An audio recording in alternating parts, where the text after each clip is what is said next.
Hello there. Pokemon Go is currently undergoing changes to its map system for the first time since, 2018, 2019, and that is pretty exciting for two specific sets of players in my opinion, and that's people who use it for casual exercise and rural players. So let's go over why it could be important for that demographic and why I'm excited, especially on an exercise front. So here's the blog from October the 20th, and it is the 26th today, and I know that they have started rolling this out now, so that's pretty cool. So it's been 3 years since our last map update. Okay, so it was 2019. Pokemon Go and the world around us have changed. Yes, fantastic. There are certain roads around me that don't exist in Pokemon Go that do exist in real life. To continue bringing the experience that connects your exploration of the world around you to what you see in Pokemon Go, you may notice some changes with the in-game map over the next few weeks. The map will more accurately reflect the environment and different Pokemon will appear in a greater variety of places. That's the nexus of this whole thing. Different Pokemon will appear in different places, and this is why it's good for rural players and people who use it for exercise, like casual exercise. Pokemon will appear in more areas. Soon, different Pokemon will appear in more places than ever before. In densely populated areas, this could mean you'll see the same numbers of Pokemon before, but spread out more evenly. Good for exercise. You may also see Pokemon that appear in different locations. For trainers in rural or rapidly expanding areas, this may also increase the number of Pokemon that appear overall. Good for rural players and for exercise. So for those who don't know, the map system used in Pokemon Go is OpenStreetMaps, or OSM maps for short. All of the Niantic games use OSM maps, and essentially they use specific updates, like there are the specific updates from when they use it. Users on the Sylph Road have managed to determine that it is the update that Ingress used in March, like the 1st of March 2021. So the question is, why use a map update that's a year and a half out of date? No, sorry, that wasn't rhetorical. I'm genuinely asking, why use one that's a year and a half out of date? That doesn't make any sense. It doesn't accurately reflect what the real world is now.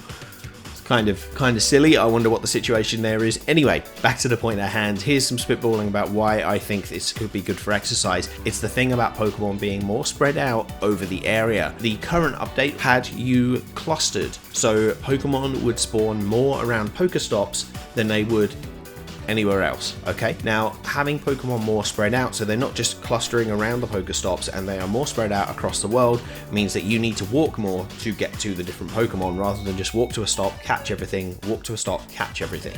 No, you could just walk anywhere and you are more likely to see an even spread of Pokemon, which is really good. I used to live in an urban area, and what would happen is that I'd walk to a Pokestop, and yeah, I would spend like on my community days, I would spend like 5 minutes catching Pokemon. It was crazy. And then I would walk 200 meters down the road, and then like another 20 bloody Pokemon would spawn, and I'm like, okay, cool, catch them all, gotta catch them all. And then, yeah, so my days, rather than actually walking around and exploring and having to walk to these different Pokemon, it would just be walk, break, walk, break, walk, break. I think that this is probably better for exercise in general, because you are going to have to walk more consistently, be consistently moving, rather than just walk and stop, if that makes sense, okay? And the thing is that is for urban and rural players. Now, for rural players, like I'm in a more rural area now, and I don't get a lot of Pokestops around me, so the fact is that all the Pokemon cluster around the Pokestops, but because there aren't many, I don't get as many Pokemon, so it's actually more difficult to play Pokemon Go where I am now than where I was like a year ago, okay? Essentially, why is it good for rural players? Because I can get more Pokemon in general, hopefully, if it does what it says it's going to do. And that's really exciting. Like, if I want to do a big event, I have to travel an hour to the nearest big city, and that's kind of, I'd rather not. I'd rather not spend the money on it. But look, it is what it is.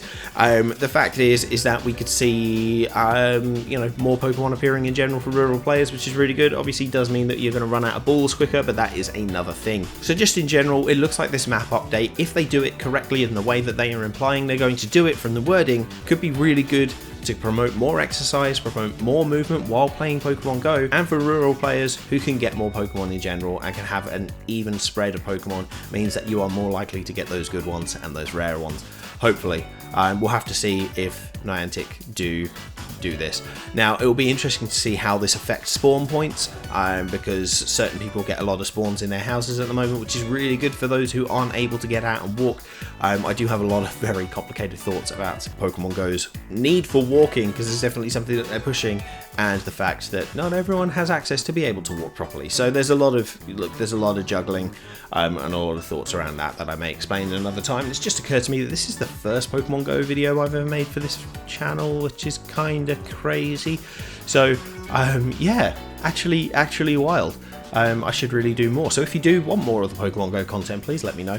But yeah, I think this is generally a positive step for using the game for casual exercise, and as a PT, obviously that is exciting. What do you think about this? Let me know in the comments, of course. Thanks to my patrons like Rain, I Love Waffles 1311 and Sick Hippie for their amazing support through Patreon. I'm Master Trainer Peter. I'll catch you in the next video.